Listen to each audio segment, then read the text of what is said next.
Welcome back to Unsung Sluts with Tabitha and Stacie. Hi, everybody. This is part 2 of our Pride Month episode that we got a little too chatty on the first part. So this is part 2 of Stacie telling her story of ... Well, I'm going to actually take you back further in time than you did. Yeah. All right. This is for real. So, I've been studying my ass off, and I passed that stupid fucking hard test. Whoop, whoop. Yeah. Gave me. Yes. But now I can watch TV. Oh, excellent. And one of the first things that I started watching, just because, our love affair with the BBC, and all I saw was an advert, and actually the advert that I saw had the sound turned down, so I had no idea what I was looking at. But aesthetically, I said, that's next on my list. Whatever this is mine. Yeah, I saw a poster and I feel this. I have not watched it. Okay. I know what you're going to talk about. I haven't watched it yet, but same reaction. Okay. So I started watching Gentleman Jack.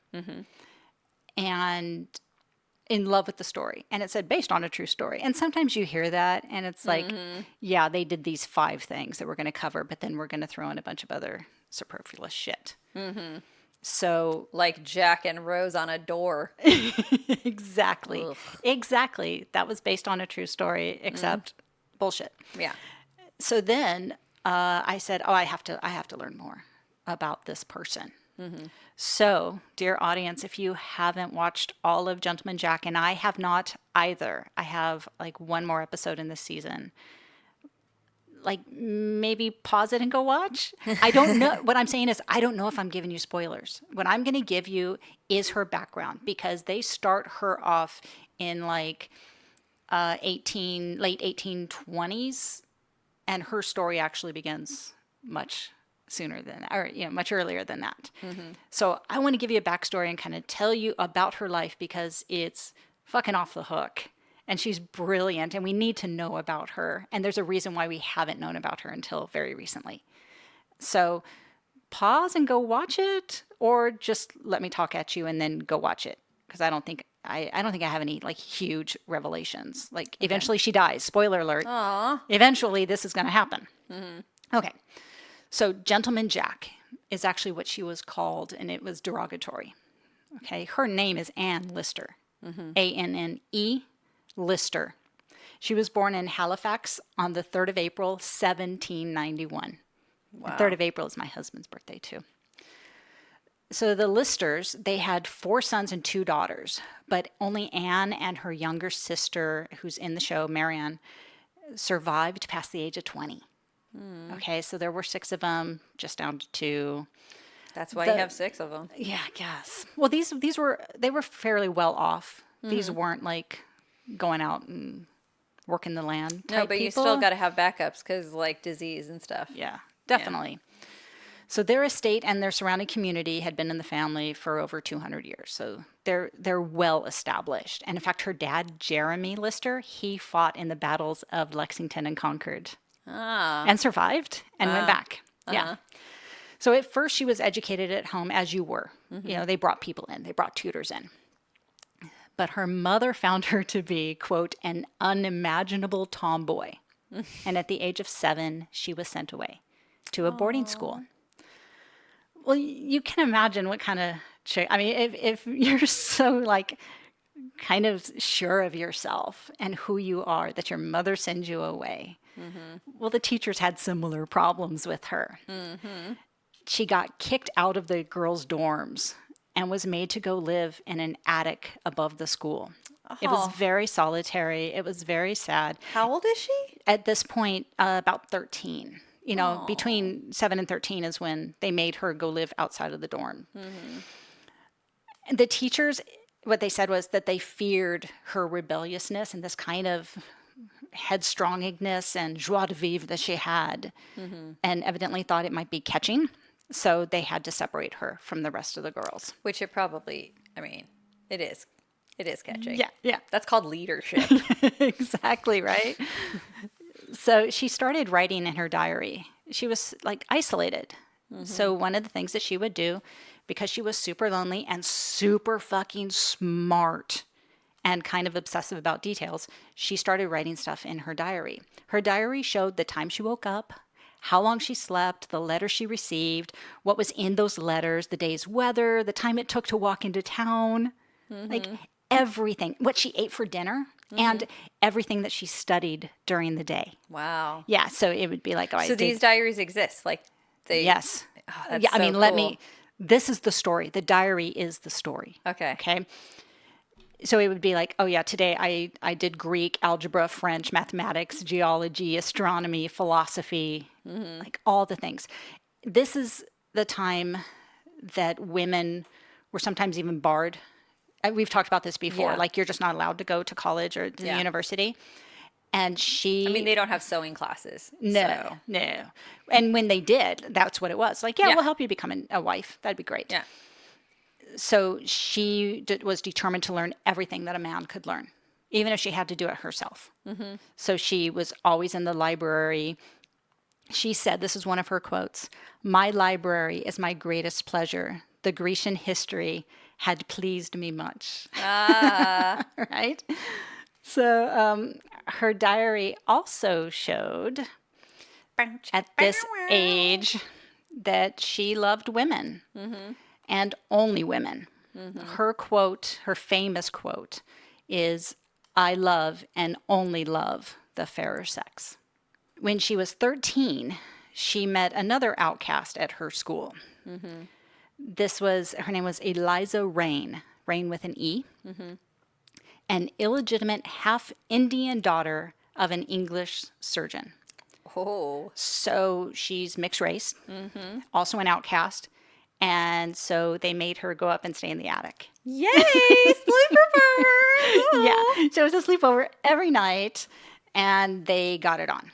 They Yeah. fell in love. And what they loved was that it was kind of under the noses of the rest of the staff. I mean, I don't know what they thought, but come on.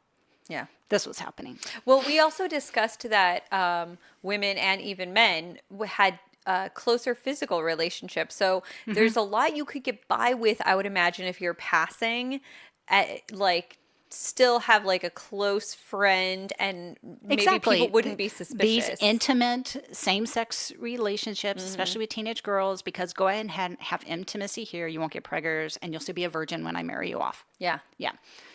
But Which let me tell you, as a bisexual teenager, that intimacy. It works, huh? Well, also it makes things really frustrating because you're like, wait, are you or aren't you? I can't tell. Yeah, I can see that. Yes, It can be confusing. I know. Yeah, I know. So, but they did try to keep it a secret, and one way is both girls had their diaries, and they wrote in code. The code word for sexy time for them was Felix, the Latin word for happy. So if they wrote about Felix, that was about them getting on. Yeah. But Anne wanted to add much more detail to her diaries, much more steam. So she devised a code made up of Latin, Greek, math symbols, astrological symbols, like anything that she could find, punctuation. She started writing her diaries in these codes that she thought were totally indecipherable. And for many, many years they were. And I'll talk much more about this later. So, because she wrote all her life. She amassed a 26-volume diary, a grand total of 7,722 pages, roughly 5 million words. Wow. Some of them personal diaries, some of them travel diaries, and about a sixth of them were in code. So that's the porn part. Yeah. Nice. So Eliza Rain, the schoolmate, roommate, was in love with Anne. And Anne was very pleased that Eliza was rich. Oh. It was one of those. Anne was always, from early on, very business-minded. She knew that money would allow her to enjoy the kind of life that she wanted without getting married. Yeah. Right? She had to have this sort of money if she wanted to be in high society, which she did. So being with Eliza also made Anne more bold about her, quote, oddity. And that's what she called these feelings that she had for women. It was her oddity. And what she learned is she wanted more women. not just Eliza. Yeah. So she had affairs with some school friends. She had left the school. She came back, and she had affairs with Isabella Norcliffe and Mariana Belcombe. This broke Eliza's heart, literally. She eventually went mad due to this. Like, it literally broke her. And she was sent to an insane asylum. An asylum run by her lover's father, Dr. Belcombe. Anne's lovers. Like, remember Mariana Belcombe? Yeah. This is her dad. He runs an insane asylum. And that's where she got shipped off to. That sucks. Yeah, Dr. Belcombe. Aw. Yeah, it's kind of icky. Yeah, okay. That's sad. In 1826, Anne Lister took control of Shibden Hall from her aunt and uncle. She, in 18, did I say 19? I will do that all the time. I'll skip like 18 and 19. This is 1826. In 1836, she officially owns it, but she takes over it like a decade earlier. And she ran it, forgive me for saying this, but this is what they said. She ran it like a man. Okay. She was able to earn a salary from the land, from the tenants, from the coal mines, and this wealth gave her that freedom to live the life that she wanted to lead. Because without if you're having rich, to get married. Yeah. You can pretty much do whatever the fuck you want. Yeah. She was a sight to behold, though. So I want you, because you're all about fashion, I want you to imagine mid-19th century women's fashion. The bodices, the turning sideways to go through the doors. It's kind of Regency. Okay, I want you to put that out of your mind and now think of a man. Think of a man in mid-19th century wear. That's who she is. Nice. That's what she wore. So she dressed all in black, even in the summer. All these heavy clothes, boots, tall hat, long coat. And she caught a lot of shit about how she dressed. And she seemed to have the attitude that they can all go fuck themselves. So this is my question then. So was her choice to embrace the fashion of a man because she wanted other people to respect her as a man? Or was she potentially transgender? My personal feeling, this is what she felt comfortable in. So it was just a matter of like... This is who she was. Okay. This is and so it wasn't that she felt like she was a man. It was that she just happened to enjoy the trappings of men, like the clothes and the... If I could read all of her diaries, I'm sure it would be in there, honestly, like exactly how she felt. She was so honest. She's so honest in these diaries that I'm sure there are passages that are like... It's now we know, like at the time you'd just be like, lesbians dress like dudes. Yeah. Right? But now we're like, well, maybe she wasn't a lesbian. Maybe she was a straight guy. We don't know. You know? Exactly. Yes, so exactly. It's interesting to like... Yeah. But she would write in her diary, this is a quote from her diary, "The people generally remark as I pass along how much I am like a man," she wrote. And men would often jokingly like proposition her as she walked by. So you're going to get catcalled no matter what the fuck you wear. Yeah. They sent her anonymous, like mocking and abusive letters. Just like being complete fucking shits. Yeah. Someone even placed an advertisement in the Leeds Mercury newspaper in her name looking for a husband. Just shitty stuff. Yeah. Like, mind your own fucking business. What a bunch of dickheads. And of course, she was called Gentleman Jack. Yeah. But she was a badass. She ran that village like a boss. So smart. She was in charge of all the tenants. She ran the coal mines, the canals, the quarries. She was smart and confident and business-minded. She did not suffer fools, and she did not take any shit from anyone. And if you watch this show, you'll definitely see that. But she could also be a difficult person. You know, she wasn't a fucking saint. She was a woman after all. She wasn't a saint. She used to pressure her tenants into voting Tory, and she refused to rent land to people who didn't share her political beliefs. And then one time there was a dispute about a well that was, she thought on her land, but then the town was like, no, that's just public land. And she's like, all right, I'll just put tar in it, and now no one can have it. And then later on, a judge was like, yeah, that was totally public land. And she's like, oh, I thought it was mine. Damn. Yeah. So, yeah. But she improved Shibden Hall and the property's waterfall and the lake. She renovated it by her own design. And in 1838, she added a Gothic tower to the main house and that served as her private library. Oh my God, is she single? No, she's dead. Damn. But then the flip side, she also had a tunnel dug under the building, which Yes. allowed the staff to move about without disturbing her. Okay. Less great. People contain multitudes. So she's weirdo, but cool. She's rich. Yeah. Oh, there you go. That explains it. That's all you need to say. Yeah, this is like Downton Abbey times. Yeah. So, yeah. Yeah. You had people. You didn't want to see them. Yeah. Okay. Well, it depends. Are the maids hot? It's probably in the damn diaries. Yeah. Yeah. Yeah. And she loved to travel. That was one of her things. She wrote, like I said, 6 travel diaries. In Paris, she was often seen attending scientific lectures, learning everything from zoology to mineralogy. According to Angela Stadeli's 2018 book, The Gentleman Jack, a biography of Anne Lister, Regency Landover, seducer, and secret diarist. Seducer. Oh, yes. Oh, yes. Oh, I love that. She cut open a deceased rabbit, a severed human hand, a disembodied ear, and a woman's head. Yeah. It is not known where the head came from, this woman wrote.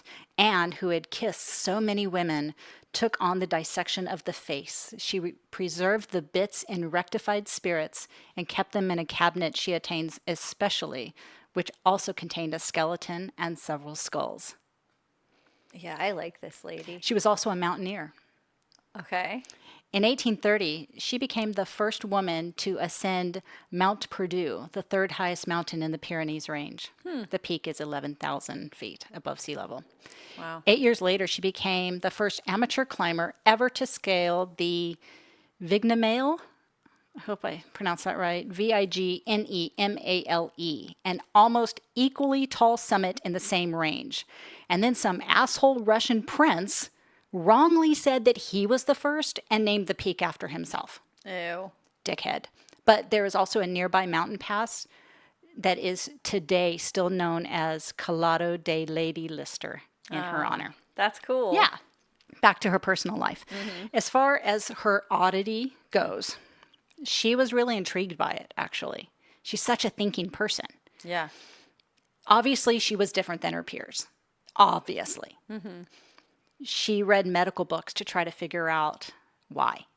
Like, she really did try to get, like, what causes this? What is this? She was also a lifelong Anglican. So she was in the church, but she had no, like, religiously induced self-loathing about this that sometimes now we hear about. It was just who she was. And this is how she naturally felt. And if God made her, then all is well, right? It was literally her God-given right to fall in love and bed women. She just wanted to understand why she wanted to do it. Because she's rather alone in this. Yeah. You know, it's no, Except not for a all lot the of people women she's around. banging. Right. Evidently, they knew. They were also, No, they're she intimate did. with No, her, look, right? she did. She was promiscuous and rather predatory. She really was. She would ask them questions about different works of literature, like if she's just chatting up a girl. She would talk about different books that she's read, and depending on how they would respond, she would kind of know what side of the fence they were on. It's like the 1990s equivalent of, so have you heard that new Indigo Girls CD? Or for a little while, there was the thumb ring.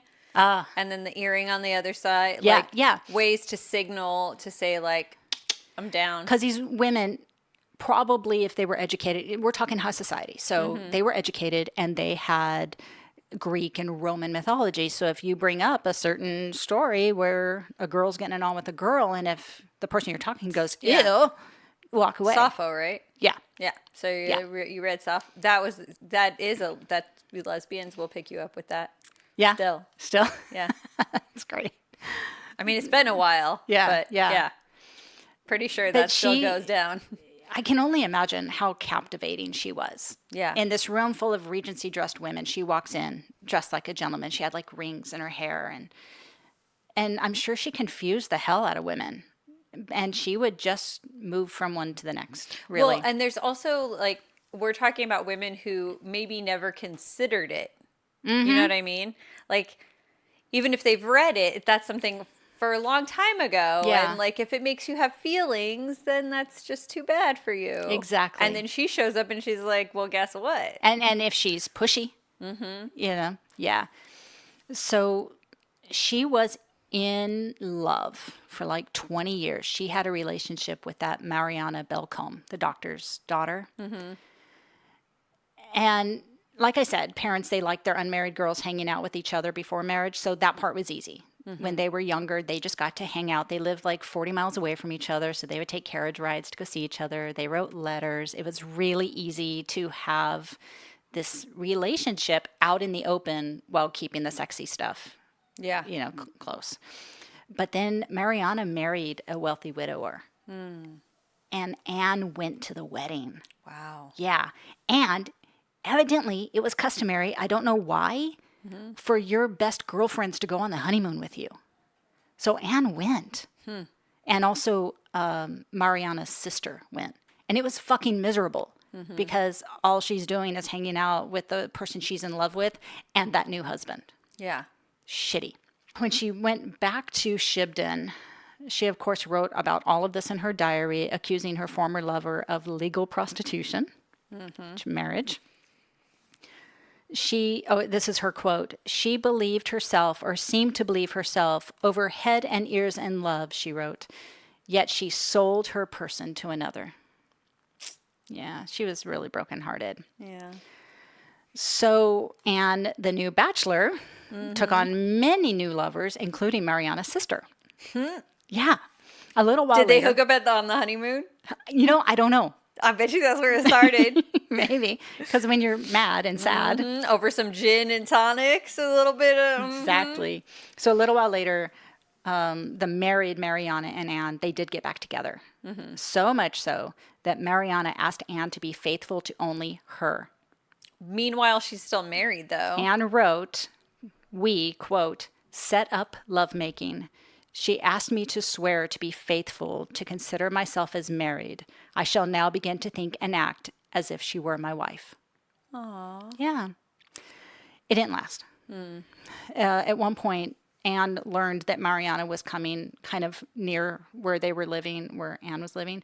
So even though it was in the rain, she like got a horse and went out to meet the carriage and to like surprise her, like, hello, it's me. So Mariana was asleep in the carriage. So she got the carriage to stop. She climbed on board and basically climbed into her lap and like woke her up. Surprise, I'm here. I'm your lover. Isn't this great? And she's like, what the fuck? There are other people in the carriage. You just fucking outed me. And I'm a married woman. And so she got really, really ticked off. And that caused a lot of strife in their relationship. And a little while later, as they lay in bed, Mariana told Anne that she was ashamed to be seen in public with such a masculine-looking woman. And Anne cried, and Mariana did nothing to comfort her. So it was over. And she wrote, oh, women, women. I'm always taken up with some girl or the other. When shall I amend? And that answer was never. Next in line was Anne Walker, who by 1832 had become a wealthy heiress. So still business-minded, like Going after the rich girls. Right, but they did fall in love. And eventually these two women took communion together on Easter Sunday, 1834, in Holy Trinity Church in York, and they considered themselves married. Aww. Isn't that sweet? The church has been described as, quote, an icon for what is interpreted as the site of the first lesbian marriage to be held in Britain. Today, you will find a rainbow-ringed plaque that reads, Anne Lister, 1791 to 1840, of Shibden Hall, Halifax lesbian and diarist, took sacrament here to seal her union with Anne Walker, Easter 1834. That's beautiful. Yeah, and then they lived together at Shibden Hall. Did they? Yeah, they did. And was that her last relationship? Jawohl. Yeah. The townspeople, of course, were complete assholes about it. Of course. Townspeople. It wasn't a well-kept secret at that point. They put ads in the paper or wrote things in the paper. Captain Lister has taken a bride. Just like shitty fucking things. They burned effigies of the two women. Just fucking stupid.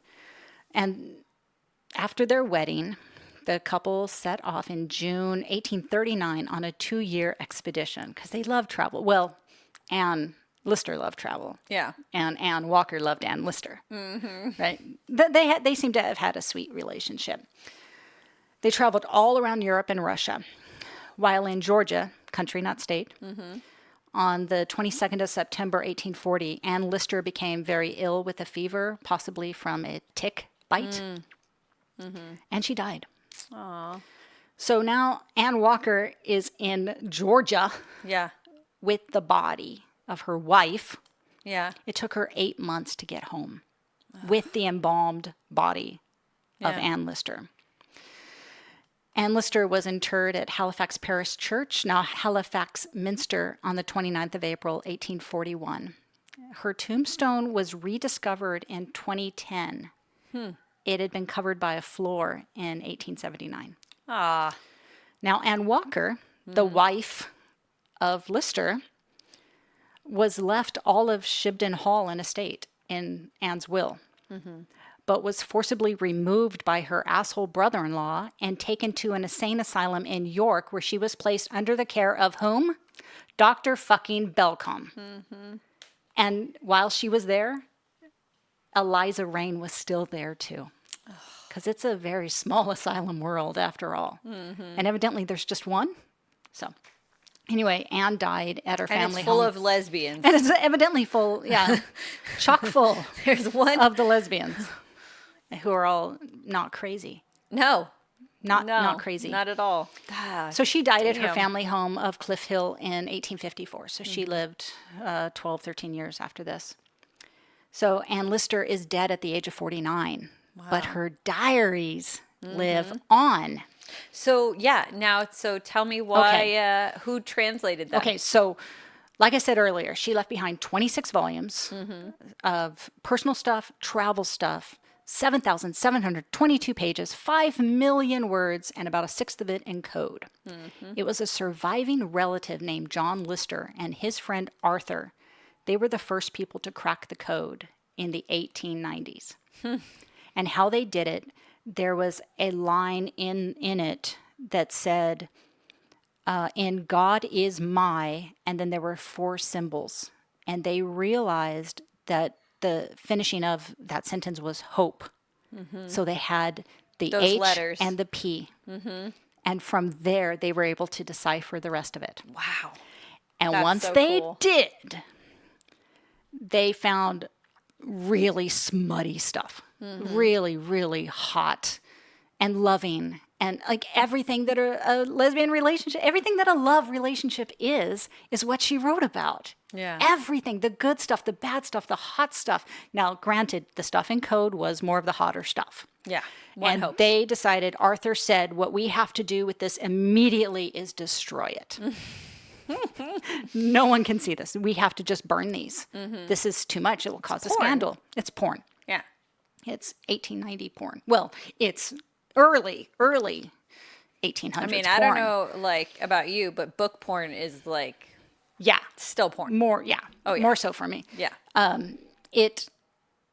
They were not destroyed. John said, I can't destroy these. They are of my kin, but I can't have them out there because I'm gay too. I was going to say him and his friend. Yeah, his friend Arthur. Yeah. So he hid them in the walls of Shibden Hall. Oh, that's cool. Okay? Yeah. Now, eventually, Shibden Hall became public property and public land. By this time, Arthur is 80 years old. The diaries get found and they get taken and donated basically to the Halifax Library. And at that point, Arthur, who's 80, is like, all right, fuck it, here's the code. They have it written out. I'm gonna show you. I have a link. And you can That's so see cool. them, how they wrote out the code. He's like, all right, whatever, fine, here's the code. So the library gets it and they decode all of this stuff and they go, oh my God, no one can see this. This is way too hot for mid-1930s, 40s. Like, Yeah. no. And so it just kind of remained in the library with no one really thinking anything of it until 1982. And this woman, Helena Whitbread, she was a 52-year-old teacher who had recently completed a history degree, and she was looking for a subject for a book. And she had heard about Anne's story, and so she was in there just looking through microfilm. And she noticed the code sometimes filled entire pages. And the library gave her Arthur and John's code. And she was off and running. She says, I was hooked. What was she hiding? Yeah. Now she's like, everybody's got to see this. Right. What she was hiding would rewrite the modern understanding of lesbian history and would be shaped. I mean, lesbian history will be shaped by this. Like, she's found this like monumental truth, you know, a truthful account of lesbian sex in the early 19th century. Yeah. So some of the code, here's some of the, I'll read you a couple of the passages. Okay. Okay. I took off my pelisse and drawers, got into bed, and had a very good kiss. She showing all due inclination, and in less than 7 minutes, the door was unbolted, and we were all right again. And she's talking about Mariana when they got back together. What you need to know that kiss was code for sex. So when we had a very good kiss, they had really good sex. And then there was a Q, the letter Q with a curl denoted a sexual experience. And they also deduced that incurred a cross was reference to Anne's orgasms, which were frequently marked in the margins with an X. So here's this one. Incurred a cross thinking of Miss W / first time. Anne wrote about Anne Walker and recording the first of many orgasms her new friend and she experienced. Now, is she saying that that sounds like she's masturbating to... Yes. Yes. Yeah. Okay. Yeah, that one does. Yeah. Her writings showed that not only women found her attractive, but that sexual lesbian desire had been far more commonplace than was thought. It was not an exaggeration. There was a writer and historian, Emma Donahue, described the Lister Diaries as the Dead Sea Scrolls of lesbian history, which I think is fucking awesome. Yeah. In fact, Dr. Gonda of Cambridge University wrote, quote, people say she was a one-off, but there's a community there. She's not the only gay in the village. Although Anne is a bit of a bad lass, a bedpost notcher, and a terrible snob, she tells us so much about sexual desire in lesbian history. That's really cool. Yeah. Very cool. That's her story. I like it. She sounds... I mean, the story goes on because, you know, I could spend years probably talking about what's in her diary. And now I'm interested. I mean, there's books now written of her diary and there's photographs and microfilm and all that. So I'll post stuff so you can get a good sense of her. Now I want to watch the show more too, because I didn't really have any, again, like we both saw images of it and it was more an aesthetic thing where it's like, that looks like something I'll be interested in. That looks like something I'll cosplay. Yeah. A woman dressed in men's clothes in Regency era. Yes, I'll watch that. I mean, myself, I wear like men's shirts and ties to work, like a lot. So well, I get that. Just wearing pants and shorts, you know what I mean? Like, I predominantly wear slacks. I occasionally will wear dresses, but when I do, I usually have shorts on underneath anyway. So it's like, I'm more comfortable that way. I rarely wear dresses. Yeah. I mean, you've known me for so many years and maybe have seen me in 5? Maybe. Yeah. Maybe. And I mean, even I rock when them. I dress, even when Don't I dress worry, up, I rock them when I wear them. Even when I dress up, if I can, I would rather wear slacks. But I also would have been referred to as a belligerent tomboy in my youth. Yeah, me too. So, which like, I don't know. That's a weird thing to say, I think, tomboy. It's such a, you know, I don't know. I guess I would still consider myself a tomboy, except I like sparkly eyeliner. I'm much more. Like, I want to dress like a man, but like, I'll still put lipstick on, you know? And a lot of it just comes down to just comfort and like, you could do more in pants. If I'm in a dress, I'm honestly, like, that's what it was for me. I was working construction and I'm, you know, a sports ball player and doing all that stuff. I can't wear a dress. I don't, And I have knobby knees, so. Yeah, I got doughy knees now, so I feel that. Knees and elbows, Stupid so knees. ugly. Like, can you have like a knee lift? I'm just kidding. I I don't want a knee lift. Yeah, I don't know. I think it's called exercise. Diet and exercise. Diet and exercise spoils the fun again. Always. Well, this is good. Happy Pride. Yes. Right? Yeah. I have to tell you, like I've been talking about this with Brody and like some people online occasionally. Like there's a lot of frustration about this like consumer burst of support.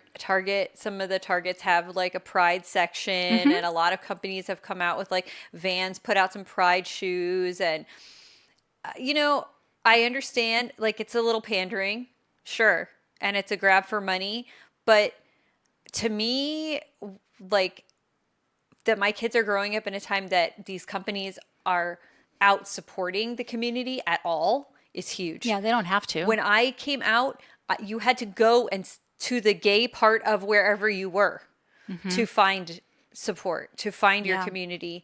And that this, particularly this year, it's been like fucking Pride everywhere. Like H&M's got a thing, and it's like, I get that they want my money. That's fine. But the fact that they're supporting the community. They don't have to, though. They'll get your money some other way. Exactly. They don't have to make rainbow t-shirts. They don't have to show support. They don't have to, wish us a happy Pride. But the fact that they are, I feel like it shows progress. And especially when you watch the news and you hear what's going on in our country, we need that. We need that sense of community and support. And, our young people need to see that, like, the change has happened. Yeah. Everybody else just needs to fucking get used to it. Yeah. Did I tell you when I went back east to my my work conference thingy? We went to this really small town. We were in a really small town, like where Washington crossed the Delaware. It's like 6 miles away. So I was ready to be like, I got a shaved head. Yeah. I'm used to You're from people California. looking at me. So especially when I go to my dad's. Like the look, it's weird and it makes me uncomfortable. And I just look back. Yeah. Like, what the fuck? So we were in Lambertville. And then our hotel was right on the river. And then you cross the river and you're in New Hope. And we were there in May, and they were getting ready for their Pride stuff. So I'm in this small ass town, this cute as a bug, small towns, and they were all about Pride. That's Every awesome. single store had rainbows, and you're welcome here. I took a picture of this sign in the coffee. Oh, actually, this place. I'm wearing a t-shirt because I bought a t-shirt there because I wanted to support them. I'm like, oh, I already have coffee. What else can I buy? Yeah. And they said something like, we don't care about your sexual orientation, race, color, creed. Like it had this long list. It says, you are welcome here. You are safe here. You are loved here. I love it. And this was in a small town. I was not expecting it, but they were very liberal and very cool and very loving.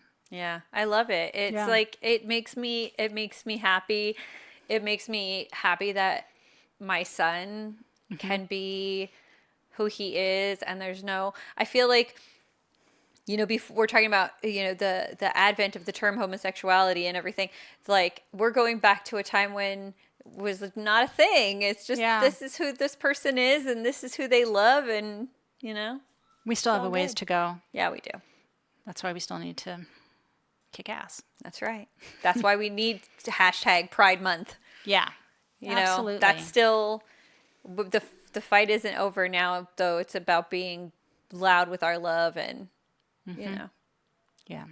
So the fight continues, but we love all of you.